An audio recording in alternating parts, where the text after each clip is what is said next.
I'm just going to take care of the housekeeping, and then Terry's going to introduce Jill, because she can do a much better job than me. So I want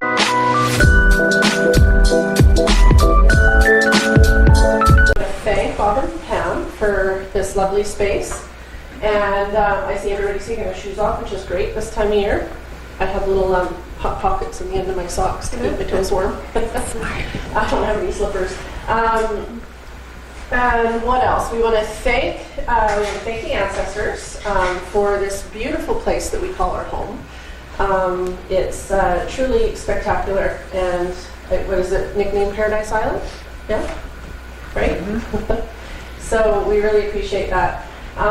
What else? We have a basket of the literature back there, so different, what do you call them, issues of the questers, different things that the questers put out. So there's a little sign-up book there. And I think there was some mention that there's also some CDs that can be checked out in the future. I think Helen has those. She was feeling under the weather tonight. That's why she's not here. So maybe next month there will be some CDs as well. So that would be great. I like CDs, books I lose. But anyways, I think that's it. Am I overlooking anything? Oh, I wanted to mention, so we do have a special interest group that we do aside from this, and it can happen any day of the week. It'll just happen whenever whoever is holding the thing, what works for them, and then hopefully other people can sign up and join at the same time. So I had sent out an email probably in the fall through the regular Questers group email that you would have gotten from Terry for this function tonight, saying if you want to have yourself on the list for the extra kind of breakout groups to reply to that email and let us know, and we'll get you on that list. We are having one this Wednesday. Terry will mention that as well. Sorry, Sunday. This weekend, and Terry will mention that as well. So maybe you missed it if you're not part of that group, and if you want to be, you can just come to me and give me your email address, or you can let Terry know, respond to any emails, and Terry will forward it to me, and we'll get you on that list so that you're not missing out on fun things. So I think that's it. So Terry will introduce Jill for us. Thank you. I'll just say that the event that we're going to have, Barbara and I have decided to try our skills, and this Sunday evening we're going to have a meditation / sound bath event at her house. So we have 3 or 4 people signed up now, and we will welcome a few more if anybody wants to come. It's going to be at 6 o'clock at Barbara's. So we're also very excited to have with us tonight a unique teacher. And I say unique because I've been in Jill's yoga classes before. And she always encourages us in the class to go within and be inquisitive about what's happening in our bodies. So, connect to our bones and our muscles and our joints, and really pay attention to what's happening inside. So it translates out into everyday life because it helps us to remember to be mindful of what we're, how we're moving and how we're taking care of ourselves. So it's always a pleasure to be in her class, and it's a pleasure to have her here tonight. So please help me welcome Jill Sawchuk. You did great. It's a good description, eh? I'm really honored to be here, actually, and I'm kind of sad Helen's not here because she's the one that initially introduced me to this group, and I'm grateful that she didn't come because she's at the same time because she has germs and she's keeping them at home. That's good at least too. And I'm not much of a speaker. I don't know if that my parents would agree, but I'm more of a teacher, and probably the most rich part of what we'll do tonight is when we get moving in actually feeling our own bodies. But I have prepared a little talk just to give a bit of an introduction to what I do. I also don't have slippers. So these are my sons, and I grabbed them at the last minute, so I hope you'll be able to take me seriously in my puppy slippers. Not too serious. Can you all hear me at the voice level? Okay.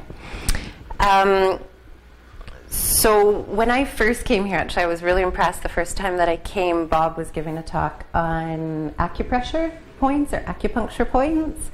And I was so impressed with the talk because he wasn't just lecturing us about things that he knew. And I really appreciated that he was sharing with us things that we could do for ourselves that could bring more health and healing. And I hope that's what I'm going to do for you tonight too, that although we might chat a little bit at the beginning, I hope you'll go away and you'll have some things that you can continue to do. The other thing I thought that was really important before we get going is that we build a little bit of rapport, because I don't think much can happen, not a lot of interesting things can happen until we build a little bit of connection and trust in each other. So this may or may not appeal or be comfortable for you, but I thought we'd at least just go around the room, and I'd love to know your name. And if you do want to reveal to the group or to me some kind of health issue or something that goes on in your body that you deal with at a chronic level or just presently, you can mention that. Or if you want to say something about health and healing, if you have a practice that you use for to keep yourself healthy or to heal, you can also mention that. And after you tell me a little bit more about you, then I will tell you a little bit more about me. Okay. Maybe we'll start with you, Terry. Do you mind? And then we'll just do this kind of loop around. And I can vote she'll remember everyone's name. Oh, that's a lot of pressure. That's a lot of pressure. I'll try. I know already a few, so I can probably retain 10. Okay. Well, I'm Terry, and I guess I can reveal that I have a little bit of circulation issue. I know that because my toes get very cold and my hands stay cold. So I've really been trying to pay attention to that and figure out how to correct it. And otherwise, I always pay attention to my thoughts, and I help. I always tell my body that I love my body, and I just am so thankful and grateful for all my organs and my eyes, and I just really, it's insane. That's awesome. I really think that it helps me stay healthy. You're talking to your subconscious. Yeah. Exactly. That's awesome. Okay, thanks, Terry. I know you, so that won't be hard. Okay, I'm Barbara, and the issue I'm working on the most is my back, and I do Qigong and energy healing, sound healing, among other things. And I especially talk to my body as well. Awesome. Barbara. Yes. Okay. I'm Julie, and my main issues amongst many issues would be in the neck area and the lower back, Okay. which always seem to give me a problem. Okay, Julie? Yeah. I can remember that. Yeah. Cindy, Cindy? you will remember. I'll remember. Okay, I had second hip replacement 3 months ago. Okay. The left hip, but it's not the left hip that's bothering me, it's my right leg. So, that may be just the nerves not meeting as they should be. Anyway, so.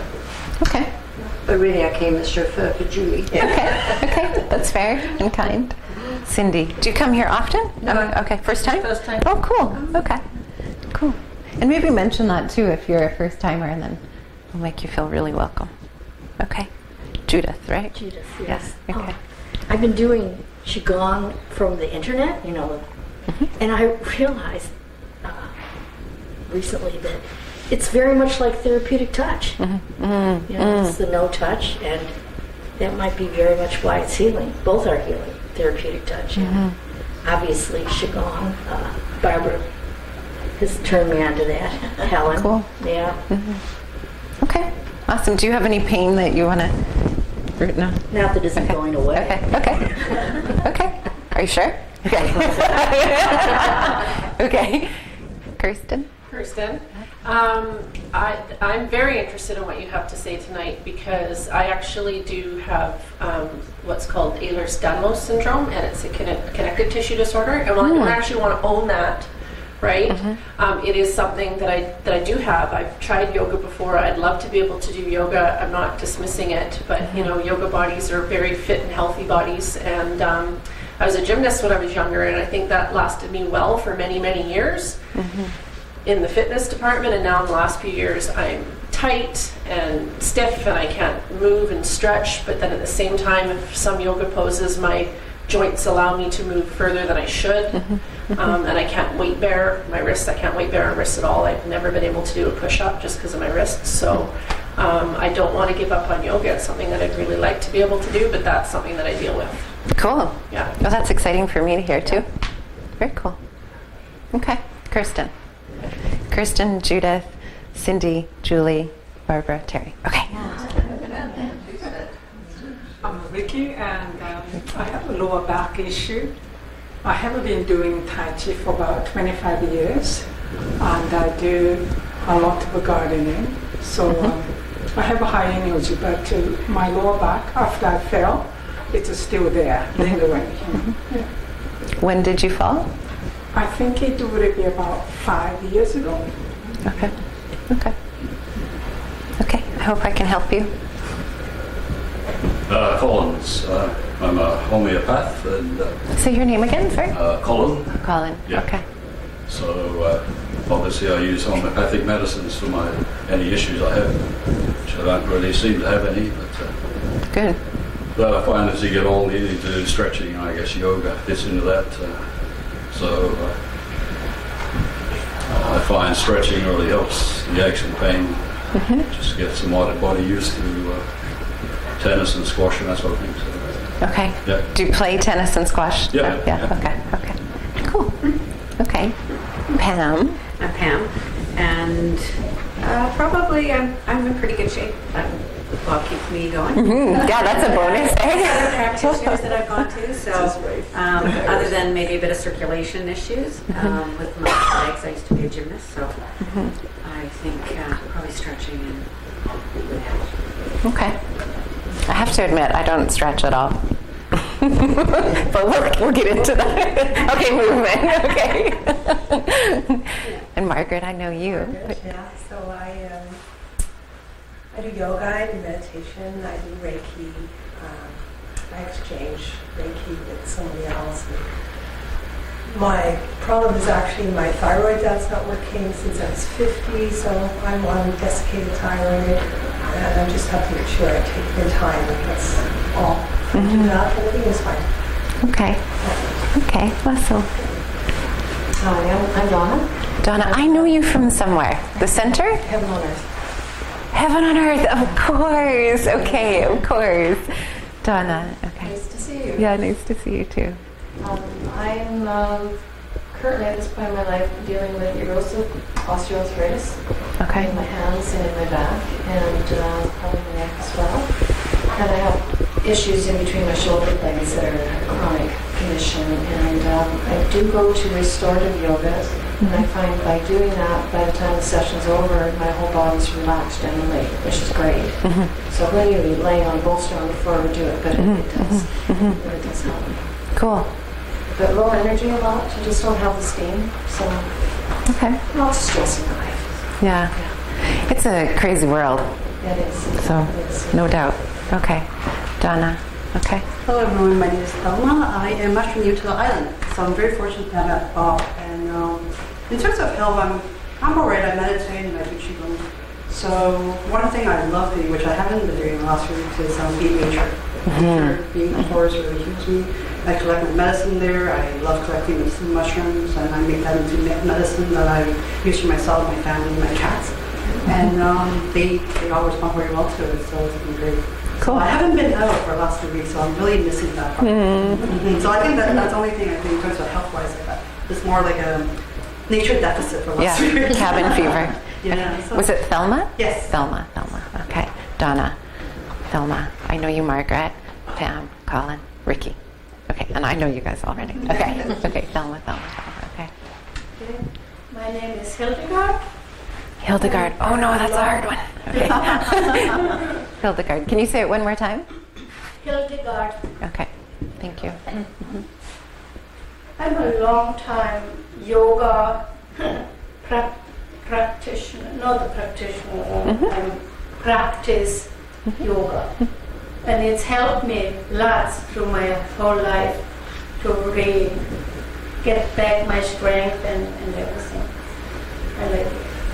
I don't have a issue right now, but I like yoga and I like to Awesome. know more. What kind of yoga do you do? Does it have a name? We were talking, Judith and I were here first. Okay, that's even better. Okay, great. Okay, Hildegard. Okay. That's great. My name is Camille, Camille. and I don't have any issues, and I live in gratitude every day, and that's good for me. Oh, that's awesome. Say your name again? Camille. Camille. Hildegard. Thelma. Camille.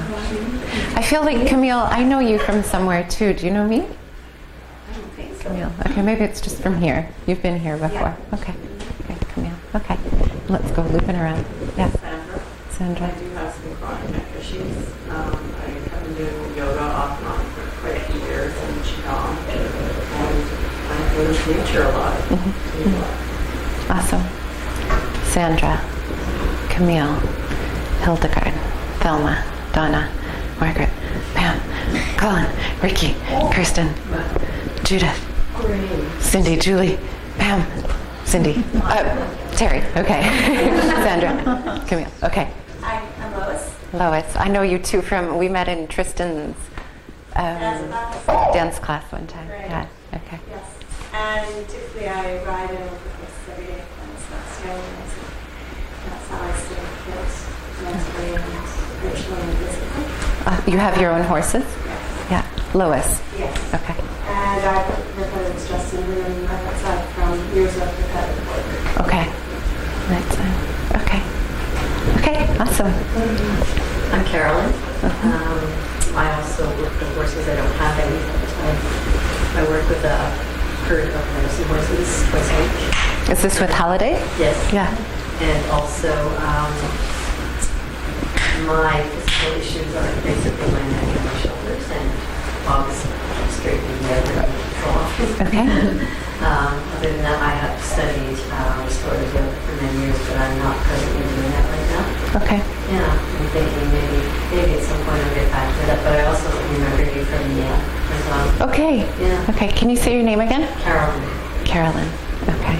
I'm now totally maxed out. Carolyn and Bob. Thank God I know your name already. Did you want to say anything, Bob, about yourself? Sure. I mean, you count. My journey is basically looking at how much I can pack into my life. And I'm lucky that I have all these people here that help me pack a lot more into my life. So I guess not so much about having pains or aches, but having goals and things I'd really like to do. And if there's a way that I can pack more in, I'd like to do that. Do it. Yeah. Cool. Cool. Okay. So I'll tell you a little bit more about me. I didn't know what to tell you, and I'm just learning how to do these keynotes, and I don't use a PC, so forgive me if this doesn't go that well. So what I do is yoga, although, and I was telling Judith, I sometimes hesitate to call what I do yoga because it doesn't resemble sometimes people's idea of what yoga is, i.e. stretching or bending in funny ways. So I'll get into more about what I would define yoga as in a bit, but my mom did yoga, so I was really, really lucky that when I was a child, she would bring me to her classes, and I don't know if I actually did the yoga. I just remember mostly being asleep and being carried out to the car, and she'd throw me in the back seat. This was in the 70s, and I'm pretty sure that somehow little seeds were planted at that time, likely just from being in those classes. And then, bless my dad, when I was about 18, my mom had kind of left yoga when she went back to work. And when I was about 18, he sent us back to a 6-week course together, and that really reignited my curiosity about this mind-body thing. And from that age on, I just kept reading and practicing and developing my own version of what I thought a yoga practice was. I wouldn't have known what to call it either, but I spent a lot of time in my body and with my breath and studying, which eventually led me to India. And there I studied with a whole bunch of teachers, just looking, searching for knowledge, I guess, at that time, and stumbled upon a really awesome teacher who we called Swamiji. I don't know what his name was. And he really opened my eyes to see that yoga was a very vast science and art and had much more to do with energy and mind and body and breath and cleansing and energy, and much less about what I had grown up thinking yoga was, which was this kind of, I mean, to some degree there was yoga in there. And in that journey in India, I stumbled across Vipassana meditation, which also has affected me profoundly. I don't know, does anybody know what Vipassana meditation is or has done it? Okay. That's another story. And then eventually we ended up kind of settling down, my husband and I, in Sayulita, Mexico, and we were really lucky to be able to open a yoga studio there, because Sayulita became kind of a vortex for people who like this, wanted to do healing, and for whatever reason certain areas seemed to gather those kind of people, and we were just so lucky at that time because, or in hindsight, I don't know, we hosted lots of international yoga teachers, and so I studied all the time. I just felt like I just kept learning and had so many opportunities to learn.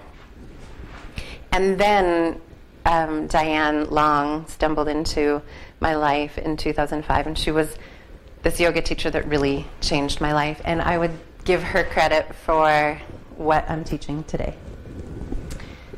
I'm going to show you a picture of Diane. Can you see that? Mm-hmm. She's probably around 70 in that picture. She's about, I'm going to say about 74, 75 now, and moves in even more incredible ways. And every time I see her, I still study with her. I just co-taught a retreat with her in this last January. She's just always more vital, and her eyes are always more shiny, and her skin is wrinkly, and she has some gray hair, but the vitality in her body just is ever increasing. And from the first day I met her, I knew that she was tuned into something very cool.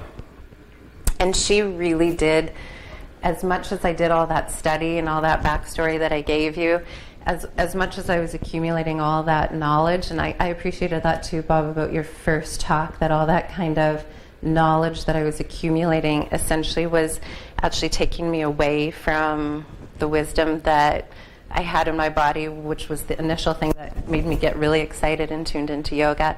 So she brought me back to what I thought this photo exemplified, this kind of playfulness and creativity and curiosity in my body. And she did that by asking me to constantly start again and have beginner's mind. So if you feel like you know nothing about yoga, that's probably a great place to be in today. And look at this guy. I mean, he's essentially doing like a perfect half bridge or bow pose in the air, And our bodies can move like that. If you see these kids' arms and the way that they're in motion, I'd say that's what we're after. We want to stay and be like that, as we age. So this is Vanda, and bless her. Does anybody know who Vanda Scarvelli is? Heard of her? Well, you would have. Yeah. So she was, I won't go on too much about her past or her history, because you can Google her if you're interested, but She didn't start yoga until I think she was about 47, and she had scoliosis, and she just happened to be really good friends with Krishnamurti. Does anybody know who Krishnamurti is? Yes. Okay. So, and Krishnamurti was getting yoga classes from Iyengar. So Iyengar is also this huge name in yoga. He was responsible for bringing a lot of yoga to the West, a good percentage of it. And so she got to hang out with Krishnamurti and Iyengar, and then over time she developed a way of moving that I think is pretty radical. And I thought the best way to kind of introduce what I do is maybe just share with you a few of Vanda's words, because they say a lot. But before we do that, I thought, too, it might be worthwhile asking you guys what you think yoga is. Anybody have any definitions or contributions to? I always thought they were poses or mind meditation. Okay. Poses. Yoga is life. Yoga is life. I don't know anything about yoga. Okay, cool. That's great. It's really, my job becomes really hard when people know a lot about yoga, or you know they don't have beginner's mind. So that's great, Camille. Okay, not to say that you'll be hard to teach. Hildebrand. Am I saying that right? Yeah. Hildebrand. Okay. Anybody else? What's yoga? Really? Just mindful Breathing? movement, yeah. Mindful movement? Mind, spirit, body connection. Okay, good. Yeah. So I think that essentially, you know, if we want to go to what is that word that talks that language? You know, where you break language down. There's a word. Syntax, but oh, come on, like Latin and no? Okay. Well, it doesn't matter. But yoga, essentially, most people agree it means yoking, which essentially means union, which comes down to union of mind, body, maybe mind, body, spirit. Maybe we talk about breath in that a little bit. And so in the next few slides, I'm just going to go over what Vanda would describe yoga to be. So here she's saying yoga is an effortless dance with breath and gravity. And I think, especially living in this town where most people are in their golden years, that this can be really reassuring that there is no age to yoga. You can start at 70, 80, because if it's done with gravity, with breath, you receive, and you don't go against, and you will never damage the body. And the first thing is not to fight yourself. Be ready to receive energy. Energy helps. Breathing helps. There is no age. And I think the most important sentence in this quote is the first thing is not to fight yourself. And that's where I struggle a lot with what has become yoga in this world is typically, not always, but in a good majority of the classes, you see that more is better, farther is more advanced. You know, if I can reach here, I'm going to reach there. And this is just clearly against the body. So that gives you a clue. The beauty of yoga, it is the meeting of the brain with the body, which again I think is really the heart of it. When you are attentive, concentrated, when you feel what you are doing, there is energy. And the binding of the two becomes energy. It is important to understand this. When they're together, there's great energy, which gives the body freedom and makes the mind more supple. And anybody can do this, and that's what I think I witnessed in that class with Bob the first time I came, is that when we're being asked or guided, we're shown ways that we can, either with our hands or with our attention or through movement, join mind and body together. We actually bring energy to those places.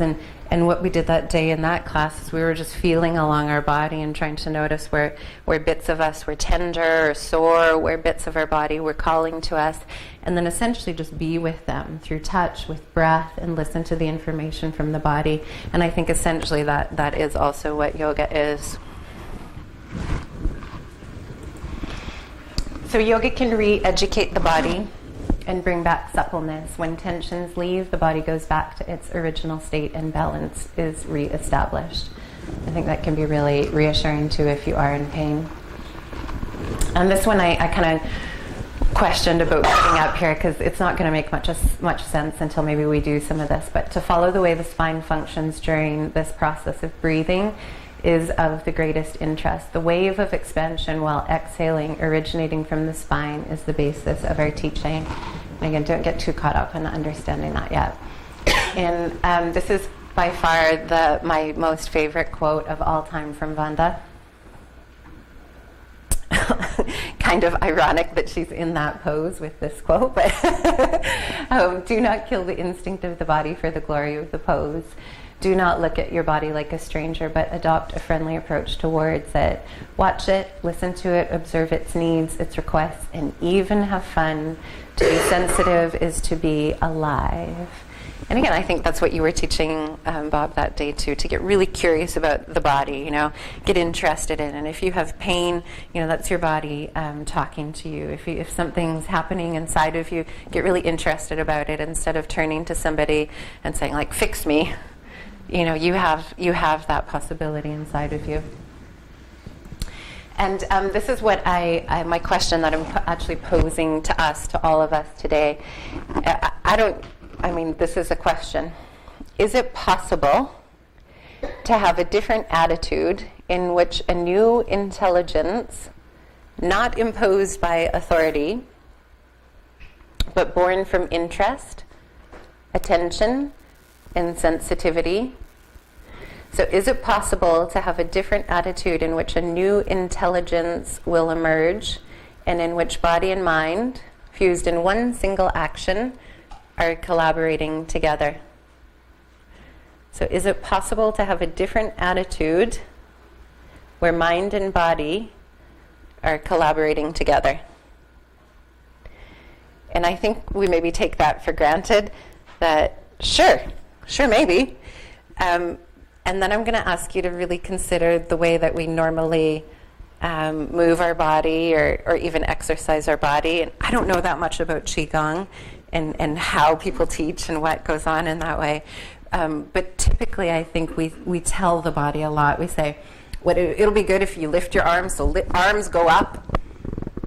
And from the brain, we impose a lot of authority in the body instead of saying to the body, arms, I might want to go up. You might want to go up. Do you want to go up? What arms? Mind, body, can I feel the arms? Do you want to go up? How do you want to go up? What ways could you go up? Which route would you take? At what speed and which way? So that the mind and the body have this interaction rather than saying, going up, go up, which is always, initiated by brain. So that's all the blah, blah I'm going to talk you through. And now I think if you're interested, we should give it a go. These are the few points that I thought, we should have some kind of framework to make sure everybody feels safe. And the first thing is obviously only do whatever you feel is comfortable. We're not going to be doing any kind of yoga, like everybody up and triangle and touch your toes, so relax. But all the opportunities I provide for you this evening, really, it is just about listening and observing yourself, but I do want to give you a practical experience of that.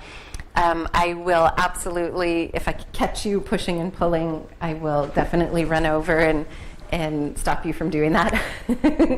And we won't be stretching, and the best thing you can do is drop all the ideas that you have about yoga. So who wants to try something? Who doesn't? Who's in between? Okay.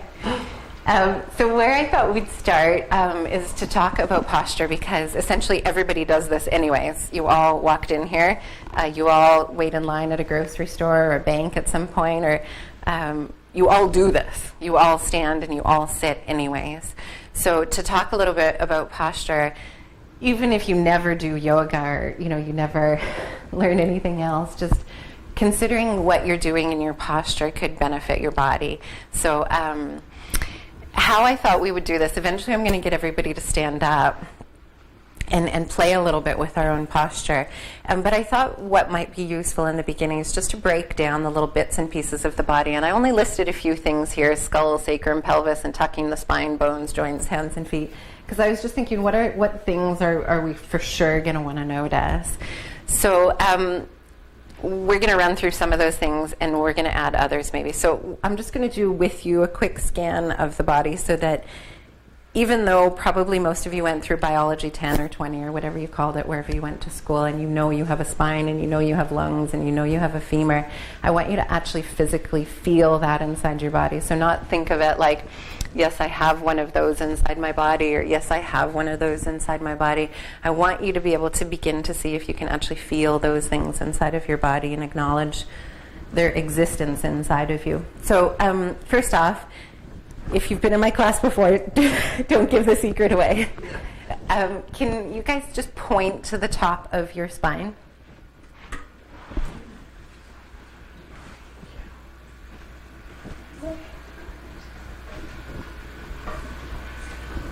Yeah, that's what I did too. I'm assuming, I can't exactly see, but I'm assuming most of you are going about here. Yeah? Okay. So the top of our spine, and Bob, jump in because I'm not an anatomy major. But the top of our spine, I would say more accurately, if you take your tongue and you point it to your back of your mouth, that's a more accurate pointer to where the top of your spine is. That's interesting. Okay. So another way to think about this. You're not all going to want to insert your thumbs in your mouth, I'm sure, but I don't mind doing that to give you a sense, and if you want to do it, go ahead. But this is your skull. So whether you want to do that or not, that's your skull, if you can imagine. And your jaw is not your skull, right? Move your jaw a bit. Everybody, I'm sure, will feel okay touching themselves here. And right around that area where your jaw is inserting into your skull, it's about at that height where your top vertebra is. And your skull is sitting on that top vertebra. Does that make sense? Would you agree with that, Bob? Okay. Okay. I always love learning, so if you have conflicting knowledge and information, shout it out, because we should discuss that and learn from each other. So your skull is sitting on your spine, and it's actually meant to sit. So even where you are in your chairs for a minute, yeah, good, Julie. Just play a little bit with softest. It might be useful if you have your feet on the floor to do this, and your bum kind of settled in your chair in a way that gives you some sense of roots. And without doing much, with the tiniest movements of your head, if you've been to India, maybe think of those people, that you begin to experience the difference between your skull and your spine. They're connected, they're in relationship, but they're not the same thing. In your head is really heavy comparatively to the rest of the body, and it's got to sit somewhere. And I'd say the majority of us, in our posture, in our habits, and the way that we've built the way that we sit and walk and move, tend to think we need to either hold our head up, or some of us have built habits of shoving our head slightly forward, or some of us might even pull our head a little bit back. And then there's all other kinds of variations and versions of that. But essentially you want to be mindful that your head is sitting on your top vertebra. Okay. That's critical, I think. And then let's think about our tailbone, which whenever I start to talk about the pelvis, I go, oh, this is going to be uncomfortable because this is such a taboo area. And that's where our spine is, in here, where we should never talk about in public or touch or think about. Heaven forbid. but I am going to put you in touch with it mentally. And you're all sitting on a chair except Bob. So where your chair meets your bum, somewhere near there is your coccyx. And just briefly, you can stay sitting if you want, but if you don't mind and it's not going to cause you any discomfort, if you stand up and maybe you feel around where you think you were sitting, you know, the little crease of your bum, that's how low your spine is in your body. It's at about the height of the femur, where the femur meets the pelvis. And I would say typically, feel free to sit down when you're ready, typically when we're visualizing or we're imagining our body, although we know this isn't true, we think our spine is about this big. So when we bend over, we go, well, I'm going to bend over at my spine, and it's obviously not higher than this. And we're missing out on big chunks of our spine. I think it's critical that we remember that the spine's in the pelvis and the spine's in your head. Other things I think that's worth noting. One of the things that I love to mention, any of you who've been to my class know that I always talk about tucking, because there were a couple decades where everybody who did any kind of fitness or had any kind of back pain, they were taught, just tuck your tailbone under and this will help to protect your low back. How many people heard that? Who never heard that? 2 people? Oh, that's good. You were 3 people? Okay, you were lucky. Because I think our design, if you look at this image, you'll notice that there's this natural lumbar curve and a natural thoracic curve and a natural cervical curve. And I don't think that whatever made us messed up. You know, I think that was really, those were important aspects of our design. So I think it's worth noting that the spine does have movement in it. And then the other thing that I always think is really fascinating to know before we actually feel this in our bodies is that our heels are not our shin bones are not inserted into our heels, which I also think we sometimes feel like this is our shin bone and this is our foot. Do you know what I mean?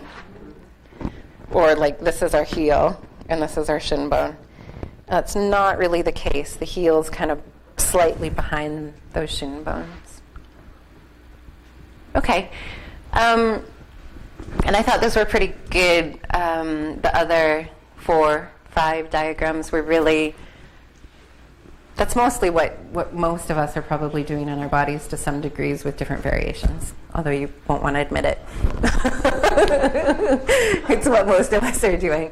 Very few people have this perfect posture. Okay, so let's stand up again when you're ready. So I'm going to do a little bit of guided awareness in your body. Now, if you're happy in your shoes, that's totally fine. I know it's kind of can feel chilly in here. And if you want to have your eyes open or closed or oscillating between those, that's fine. Sometimes it's easier to go inside if you close your eyes. So we're going to start down there at the feet. I'm just going to give you an experience of what we kind of just discussed. I'll touch on the other things that I haven't mentioned yet. So maybe just watch me for a minute and just follow along a little bit so you can start to go, okay, well, these are my hands and those are my feet. And there's already just recognize that in our bodies, actually, there's movement going on all the time. So to do things in your body like, did I get it? Did I get it? Is more something like some military guy, I don't have great terms, he might be proud of, but the body doesn't really enjoy. You know, the body really, the nature of the body is movement. Inside of you, you have blood moving, and you have a heartbeat, and you have neural impulses, and there's nothing about your body that wants to be still. And even though to our children we go, sit still, stop wiggling, right? I know, I have too. I bite my tongue every time I want to say that to them. But that's not really our nature. You know, and if it's dark out, but if we were to be able to look outside, even on a very still day at a tree, you would notice, if you were very perceptive, that there's nothing still about anything in nature, ever. So anything that's alive always has a little bit of movement. That's great. So I'm giving you permission as we do that to go like, you know, you're not looking for like, did I get it? You're looking for a posture that can feel sustainable, that will allow this kind of feeling of movement inside of you. Okay, back to the feet. So, Sandra, is that true? You're Sandra? Okay. So I'm just quickly picking up on you, noticing that you're probably more in your heels than your toes. Can you feel that? Okay, so, and all of you will have some variation of that too. So just notice that. Are you more in your heels or are you more in your toes? That's great. You might want to shift your weight a little bit more from right to left, or from the balls of your feet to the heels. You'll have to unlock your knees, Colin, to get more of that, more possibility. So if the knees stay really locked or pushed back, it'll feel like you can't really move much on the feet, or it'll feel like, whoa, I'm going to tip. So a little bit of give in the knees will let you play a little bit more with, well, where's the weight on the feet. That's nice. And then I'm going to get you just to maybe pick a foot up and set it down a little bit, and then just acknowledge that there's an arch in your foot, whether it's fallen or not. There's a space between this back part and the front part that doesn't really want to go plunked on the floor. That could be the experience, but your feet and your pelvic floor and your diaphragm and everything will benefit. Not necessarily forcing it up, but just acknowledging that that place exists inside of you. Yeah, that's nice. So if you're noticing like, hey, my feet do go plunk, you can always wake those muscles up just by getting curious about them again. We're not saying, wake up. And that's a bit of, again, so I don't want the brain to go, do it. I want the brain to say to the body, where are you? Arch, where are you? Arch might say, I'm fallen. You've left me out. Okay. Well, I want to get curious about you. That's better. I want to get curious about you. That's great, Pam. Okay, so once good, you guys look great. So once you're a little bit through your feet, then just notice that the next space in your body upward, that's great, Cindy, are ankles. And whenever I talk about joints, this is interesting because joints essentially are where bones meet, right? So if we had a cadaver and I said, well, let's look at the ankle, I'm not sure what we'd be looking at. We'd be looking at where bones meet. And so what would we define as an ankle, you know?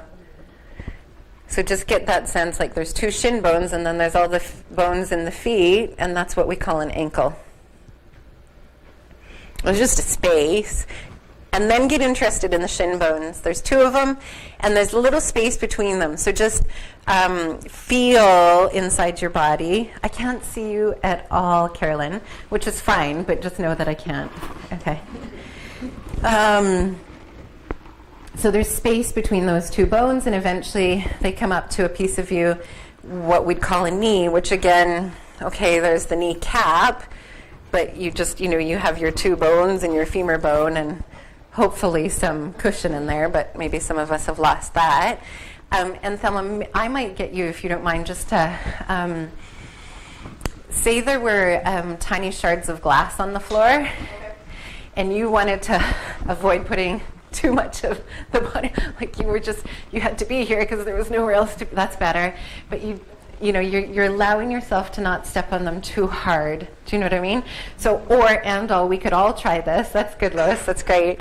So let's say there were shards of glass on the floor, and maybe move through the feet in an action that you never would if there was shards on the glass. Can you see, like, you would never dig into the floor with your feet if there were shards of glass? And then does that feel more familiar, what you're doing with your feet now? Okay, good. Okay, great. So we do want that sense that the soles of the feet, the cushy bits of the feet are landing on the floor, but they're not digging in. Okay, let's go up to our femurs. And this is another interesting point, I think, to notice. And there is no straight bone in the body. So even though some of these look straight in these diagrams, they're not straight. And the femur bones definitely in this one, you get the feeling, right? Our femur bones go like this. So sometimes I think we think that bones do this. None of them do. None of them do. They all have their own kind of nubby, knobbly nature. So our femur bones are going, sitting in our ball sockets. They're sitting in our ball sockets. That's good, Colin. That's great. Okay. And then in between these ball sockets, which are round, right? Not essentially perfectly round. That's nice, Lois. The movement of the ball sockets, and if you're crazy enough to take a little walk out of where you are, that might even be liberating for you, especially you guys in the front row. Just to notice, do you move your legs like your joint is in there a hinge?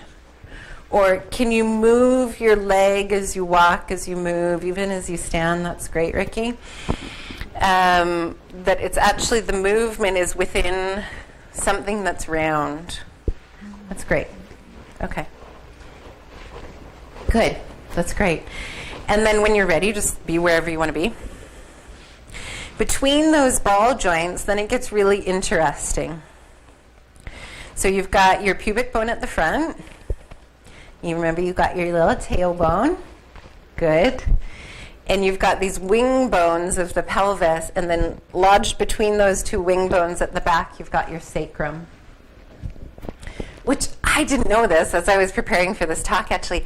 I did not know this, and Bob, I'd love for you to confirm this, that those sacral vertebrae fuse between 18 and 30 years? I would have thought they'd... Ossification in men ends at 21. With women, it's 18. Yeah, I would have thought even sooner than that, to tell you the truth. So that was fascinating to learn. So your sacrum, you know what I'm talking about when I say sacrum? Yeah, this kind of the bone between these ilium that's just above the coccyx. Those are separate vertebrae when we're younger. And then they fuse, and then they become that kind of chunky triangular bone that's wedged between our ilium. I'm certain that there's a memory that they had a little bit more movement than they do today for us. So your sacrum wedged between these ilium with the little tail off of the bottom, and our femur bones in their ball sockets in the pelvis. What a fascinating thing we call hips. And hips, when somebody says, I have a problem in my hip, I go, what do you mean? That's like saying, if you had trouble in your eye, that you have a problem in your head. There's a lot of things in the head. There's a lot of things that we could define as hips, right? But let's start, good, Julie. Let's start to think about the pelvis as lots of different little joints where there's lots of space and lots of possibility for movement. Where conversely, I'm going to demo this, make sure you can see my pelvis. Conversely, I think most of us stand or sit in a way where we think the pelvis is kind of this fused girdle of bones. Do you see what I mean? And then when we walk, we also walk like it's a fused girdle of bones. But there's a lot of possibility of movement in there. That's good. Okay, above the sacrum, you've got 5 chunky lumbar vertebrae. They're the biggest ones. And their nature, again, is this concave kind of curve. And that's critical, in my opinion, to allow the next section, which is also a really exciting section of the body, the lungs. So maybe just take your hands on the bottom of your rib cage. Great. So again, and I looked up a few pictures of lungs. Now, they aren't the size of your rib cage. That'd be cool if they were. But they're huge anyways. And one time I remember reading something like if you unfolded all the surface area of your lungs, they would fill a tennis court because of all the alveoli. I don't know. I'm not good with terms. So you've got lungs up here, and that curve in your lumbar spine, I think, gives you as a human this possibility of going in the lungs. Now, just for your own sake of experience, if you want, and don't do it in any radical way, because I don't think it's what you want to do or the thing you want to practice, but if you start to tuck your tailbone under, eliminating your lumbar curve, can you begin to experience this pulling down of your lungs, and all of a sudden this like, I can't breathe? And then if I give you a chance to reverse that again, let your lumbar curve come a little bit alive, can you, is that a little bit of a relief that you can breathe again? And also, unfortunately, you see this a lot in people who are aging, is the result of this happening with gravity, we're going down. So I'd say the beginning of revitalization, if you find you're losing that, again, is to allow the possibility in the body of this feeling that will come up and through your body, starting with the arches of your feet, of course. Okay, so say we're around the thoracic body, and depending on how comfortable you are, again, maybe feeling around and going, yeah, the lung section, the thoracic section of my body is actually quite vast, right? If we're talking about area in the body, it's quite a bit. It's quite a bit of us. Sorry, I'm probably touching my mic there. And then let's go up to the cervical spine. So some of you may feel like you can touch the beginning of the cervical spine, and then just remember that the rest of it's in your head. Well, part of it's in your head. And these are tinier vertebrae than the ones down below. And another fascinating thing to understand is that our design, when we're in utero, we get brain cells, stem cells I think they're called, and then our spine goes growing like this. Cervical, thoracic, lumbar, sacrum, tailbone, and then arm buds and leg buds out of the spine. Fascinating to think about, right? And then way, way, way later, we get bones and structure that will support that design. But we're really essentially a brain and a spine to begin with. And then we get locomotive limbs that can do things and take action. So does any brave soul, you guys can sit down for a second. Does any brave soul want to come up and let us look at their posture? Okay, come on. Okay, right on. And maybe you want to stand on that side of the chair. I'm just going to take a quick step. Oh, don't look at my knees. My knees are good. Okay. Okay, so you're doing pretty good. I've been told to have good posture. Yeah, you too. So I wanted to see what you said. Okay. So when I look at people's posture, often I do come at the side, and I'm probably going to ask Kirsten to turn so you can see that view. That's good, and then I get a different one too. So I may, I get a little bit more information looking at her this way. And then do you want to just maybe place yourself over here so the people over here can get a side view? Yeah. And you guys can just have a gander and think to yourself, like, notice things that you see. Another fascinating thing to notice is that we can see other people's habits much more easily than we can see our own. I'm the same. When I go see my teacher, I'm like, oh my God, I can totally see that in other people. In high school where you had to pair up with a friend and then mimic the way they walked. Yeah. And everybody did it exactly right. Yeah. And the person that they were mimicking was like, that's walk not like what that. I do. Yeah. Okay, let's come back over here a little bit more in the middle. So let's face the room just for a second. Now, one thing I picked up on, and pretend like we're not looking at you.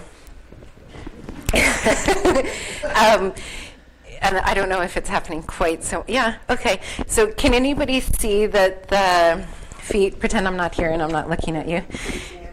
Yeah, the feet are slightly wider than this part. Can you guys see that? And so what that's going to start to cause over time, I would say, again, is that the necessity of the ankles and the knees to come in a little bit. Can you see my body right now? I'm exaggerating it. Inward or outward? Inward. No. Okay, so I'm going to get in front of you. You guys can watch this. I'm sorry if I you. know my ankles do turn in. Okay, so how many of you can still see Kirsten? Just say me. Okay, who can't? Are you okay, Margaret? There. Move over if you want to see more. Stand up. You're not in the prison of your chair. So mimic me a little bit. So if I start to give you this sense, and I might get you on the balls of your feet a little bit more, I'm going to kick off my silly slippers. So can I get you to stand like this a minute? Oh. Does that make you feel really uncomfortable? Knees out. Just for a sec. A little bit, yeah. Okay, so just be with it briefly. Oh, okay.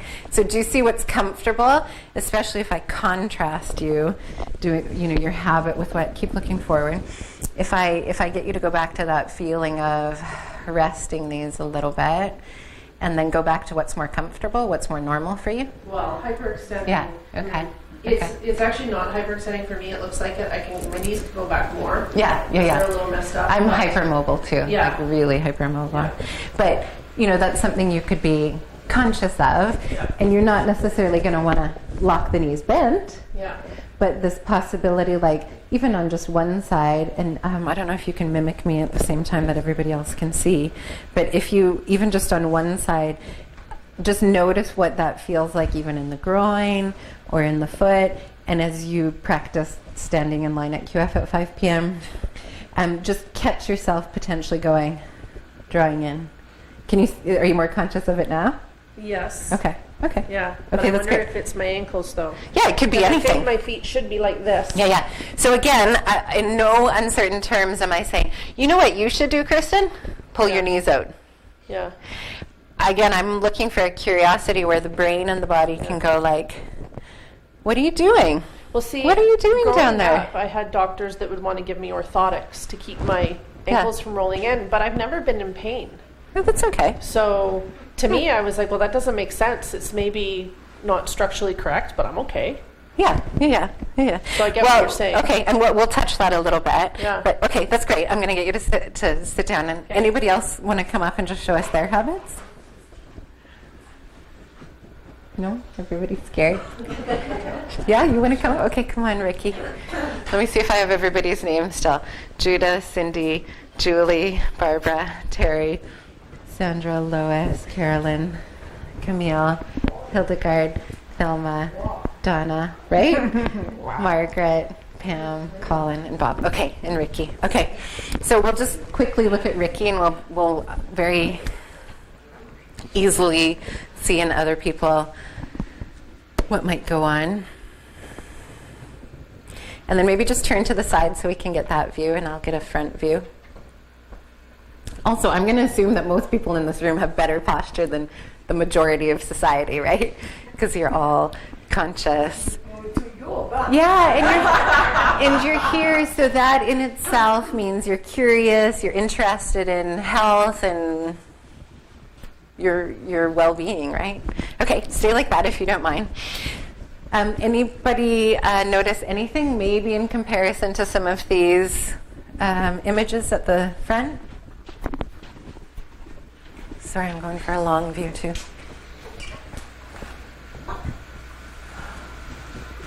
Anybody want to make any comments? It's not judgments. Maybe. Who said that? Yeah, maybe. Anybody else? No, we're not. I'm just going to turn you slightly, okay, so these guys can see it. Turn your feet with me. Like take a few steps. So that's good. So that everybody kind of gets side views are really interesting. And then we get different views of it. Anybody else? The pelvis. Pelvis is a bit pushed forward. Yeah. I saw that too. They were saying that the pelvis, and these are all these subtle things. So even when we're looking at you, the posture overall, like if you're walking down the street, we're all going to go, I want to be like her, So we're being really nitpicky. But somebody pointed out that the pelvis, I think too, is just slightly forward. So if I exaggerate it, but it's not like that. You have to look really closely. And we're staring at you, trying to find something, right? Okay. I can see myself. Yeah. Okay, so one of the things that I'd say to Ricky probably, now let's go back this way. So one of the things that jumps out at me is this little area. And any time that, sorry, my hands are cold. Any time that we're talking about this section of the body, I always want to get interested in, you don't mind my touch? You're okay with it? Yeah. Okay. I always would get interested in the arms a little bit, because after all, if we're talking about our design again, this section of the spine grew the arms, and the arms now, after I don't know how many decades of living on planet Earth with gravity, may tend to be going, I'm not going to pull you really hard, but those arms can begin to, I'll give you a clue, I'll go in front of you. The arms can tend to think, I'm only useful when I need to do whatever. But I'd say that the arms mimic me a little bit. You can watch this. This is similar to what I was playing in your body. Mimic me a little bit. That the arms, no matter what you're doing, and let's move the feet again a little bit too, that the arms, no matter what you're doing, want to remember that they have this kind of sense, that they kind of in utero, that's great, before we had too much gravity going on, that they had this sense. And even when we came out of utero, we had more this sense. So, not this sense, but yeah, exactly that sense. And we were really kind of like, we didn't care if we fall. That's great. Okay, can you stay like that for a sec? Okay, good. So I'm going to play with arms. You can leave the feet a little bit. So if I say to Ricky, remember how the arms had that sense of connection to the spine? Can you see what's going to happen to that cervical area of the body? I think we can regain, yeah? You have an observation? Yeah. So this sense, if I really hold you, do you mind? No, I don't mind. If I really continue to give you the sense that, oh, you grew out of your arms, then that part of your spine isn't going to have to kind of hold those arms. And those hands, if we can kind of rediscover that connection, won't pull on the neck. Does that feel okay when we do that? Yeah. Okay. And I think we'll also want to remember that the head is in relationship with the rest of the spine. You don't have to do anything special to it. Just notice it. And if I can do this with you just for a couple more moments, let's go back down to the feet. You can even close your eyes and just notice that the arches of the feet have relationship with, I'll use your own hand, the base of the spine, and that the base of the spine wants to remember, oh yeah, through that lumbar curve, that's better. Liberates the lungs to have a little bit more buoyancy. Here's breath. That's better. You don't have to hold the breath. And then just notice how the arms keep wanting to go. So for Ricky, I'd probably get her to do a whole bunch of, if you come to my class, eating chocolate, fake chocolate, not the kind that has calories. But these kind of actions that give you this sense of like, I remember when my hand had this feeling, not this feeling. Great. Okay, let's go back to your chair. Thank you. That's awesome. Okay, how long do we want the meeting to go usually? I didn't even ask that before. Okay, perfect. Okay, so this is what we're going to do. Last time we're going to stand up, if you don't mind. And now thank you, brave volunteers, Kirsten and Ricky. Now, in your own body, I'm going to give you one last chance. I'm going to take off my silly slippers. Can you give yourselves this feeling that at one time your feet came out of this part of your spine? Great. And at one time, your hands, your arms came up of, I don't know, you figure that out inside your body. What part of your body did your hands come out of? And what are they really for? That's good, Camille. That's great. And fantastic. That's very good. That's very good. Pardon me? I said they're for eating chocolate. Yeah. And you'll notice, that's great, Ricky. You'll notice that arms really, that's great, that when they do the things that you think that they're rich in doing, like, oh, nice to meet you, and Let's go to dinner. yeah, that they always have this quality of kind of nourishment and connection. And then if I begin to show you other actions like,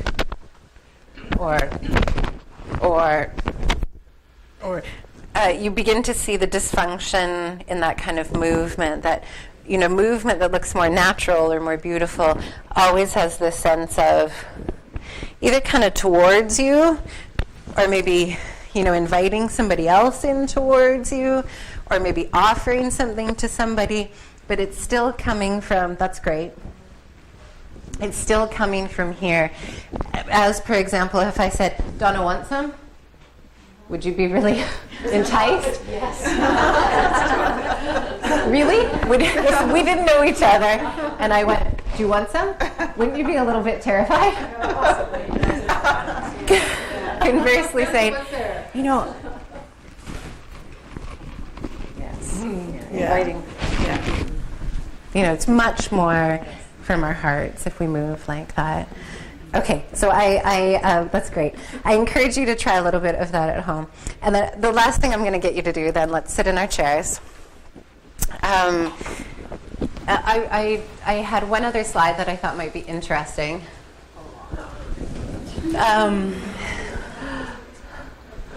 Which kind of just reminds us, maybe sends you home with a visual.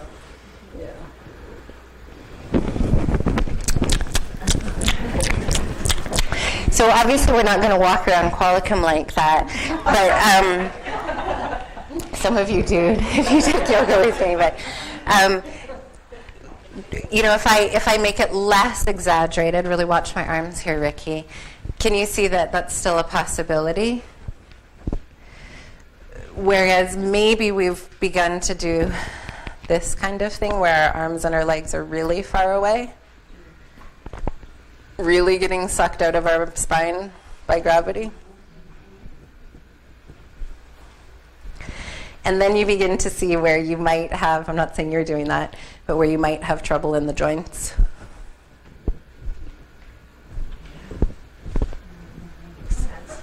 Versus, tuning into your lightness, your lungs, your vitality. Okay, last thing we're going to do is a moment of relaxation and breath awareness. So in your chairs, I know if your toes get cold, you might want to try to get off of the floor, but I want you rooted and rested into the floor to some degree. That's nice. As we do this, I might come around and touch a few people who would not want to be touched.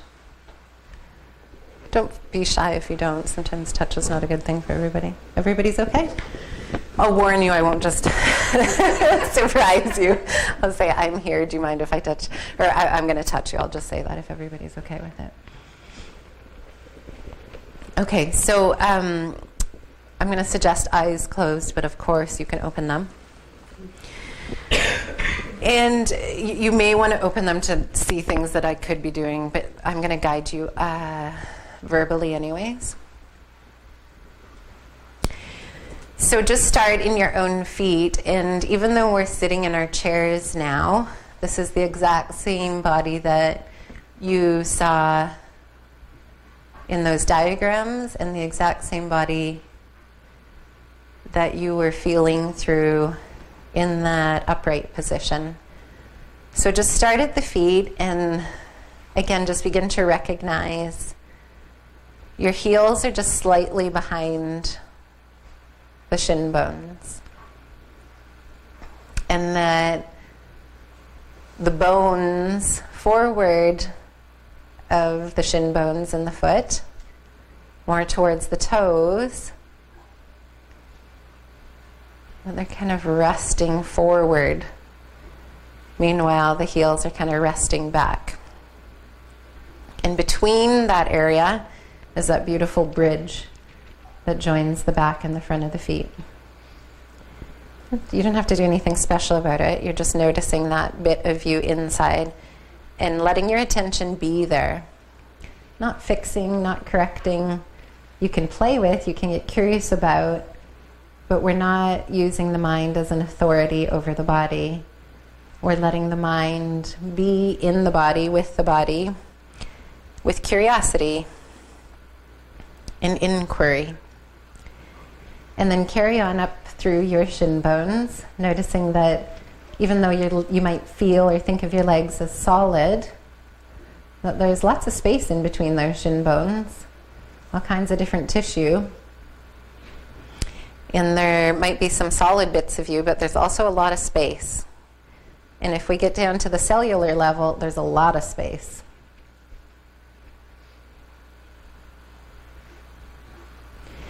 And then in your area of your knees, you have this meeting of the biggest bone in your body, that femur, with those two little shin bones.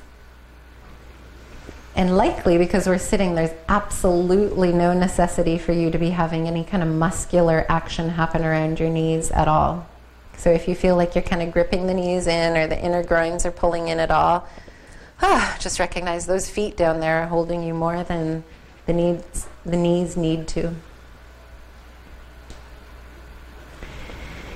And then most of us, or at least some of us, have our hands on our thighs, maybe helping us to be in contact with the femur bone.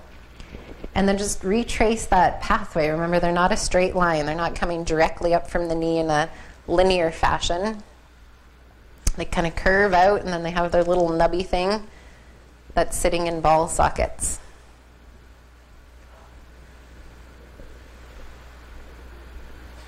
And then probably you're getting in touch again with your pelvis, where you can see or feel inside of yourself all these different bones. The pubic bone and the tailbone. And you might be curious, am I pulling my spine down by tucking under? Or am I in a neutral situation?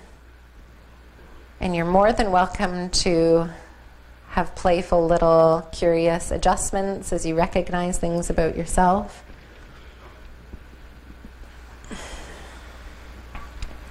And although, especially when we're talking about yoga, we might all have this inclination to be sitting up tall, I'm going to encourage you not to do that. And just to be, just to breathe. We don't necessarily want flat bellies like those people in Hollywood. We just want to be ourselves, where we allow our diaphragm to get involved in the breath. A whole bunch of internal organs in that area doing their work without your help. They probably want a little space. But your spine actually doesn't want to get tugged on up, that's for sure. And as you make your way up through the lungs and the area between the shoulder blades, maybe at some point you can kind of notice, oh yeah, that's probably around where my arms grew out of. Good. Barbara, I'm just going to touch you here. Just stay as you are.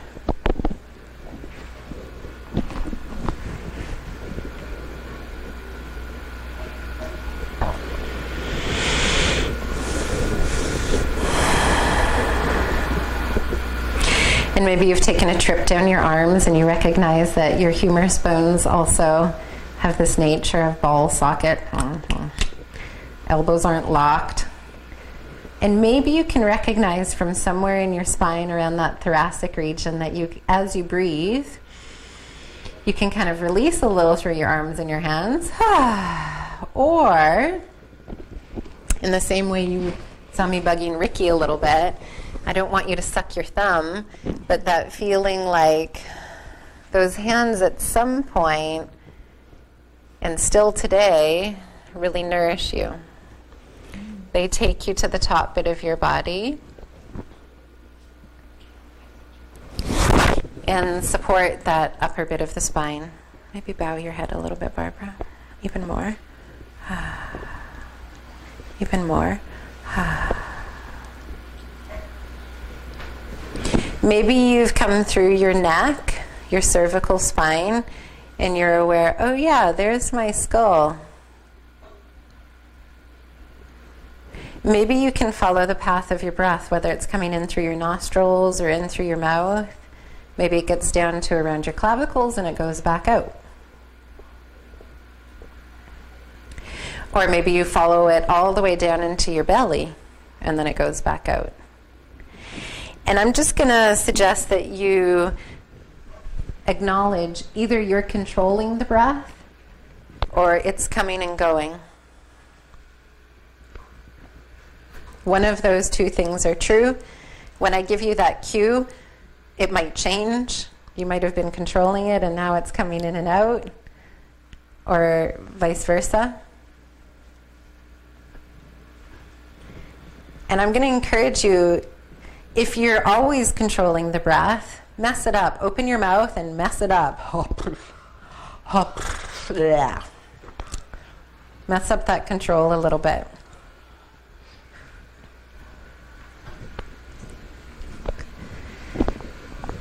I'm going to touch your neck. Is that okay?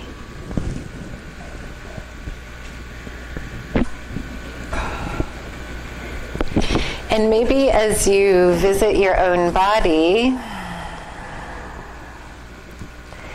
you recognize, even we can do that after if you want. Recognize in your own body where your mind will touch, where your mind naturally wants to go, and which areas of your body you scooch right over. And go ahead and scan through your body maybe a few times again, from your skull to your tailbone, or from your tailbone to your feet, or from your feet to your tailbone. And without any judgment or criticism, just be aware of your experience. Interesting.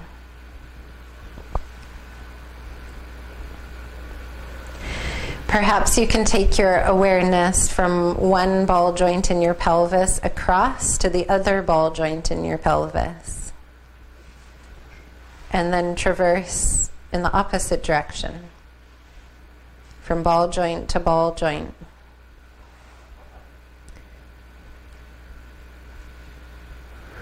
Maybe you can do that in the shoulder girdle as well. Feel one ball joint in the shoulder and traverse across your thoracic part of your body to the other ball joint.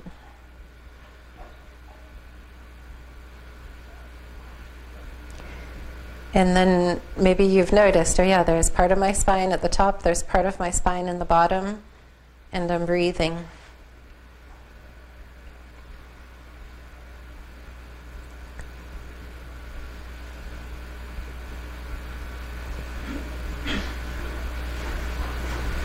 Maybe you can recognize your hands and feet as both entry points and exit points.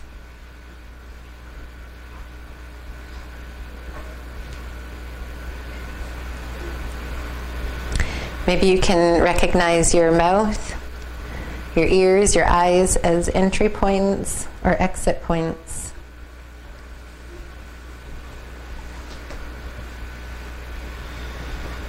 Maybe you can recognize the bottom of your spine or the top of your spine as entry points or exit points.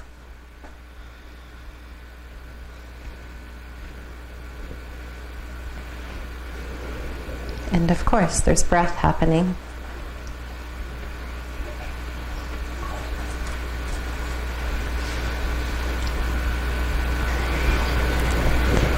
And then maybe, if you wish, place one hand on your belly and one hand around your heart.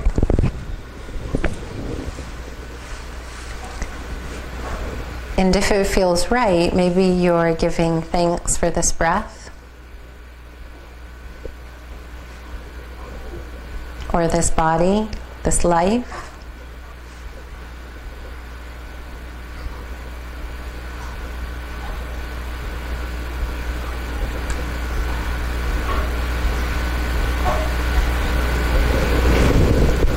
And then eventually go ahead and release the hands. Maybe bow the head softly Maybe blink your eyes open.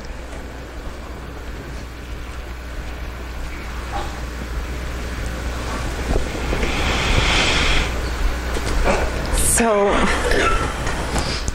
it's a taste of what I do.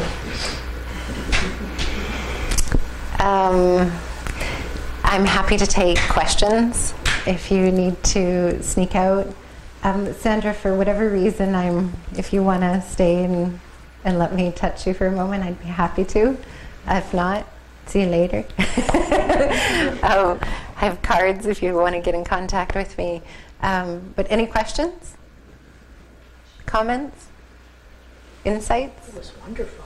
Experiences? Experience, yes. The What did you? Well, just the fact that how you stand, how you feel about your body. Yeah. It's not just a matter of saying thank you for working well, but actually. Yeah, being in touch with it. Yeah, and I think, that's what Diane got me to do. By the time I met Diane, I could, wrap my feet 2 times around my head. I'd been doing so much yoga.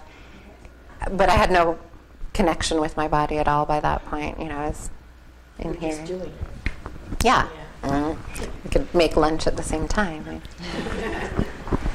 Which is not, I'm not saying that to impress you, it's kind of embarrassing. It wasn't very good for me. Anybody else? Do you find that difficult to sit that long? Me? Yeah. Yes. Yeah. And that's the truth of it, right? Is that this request to slow down and notice these details, that the breath is coming in or the breath is going out, or where is can I feel my head? That's really challenging. Usually we're moving at a speed that allows us to deny our existence to an enormous degree.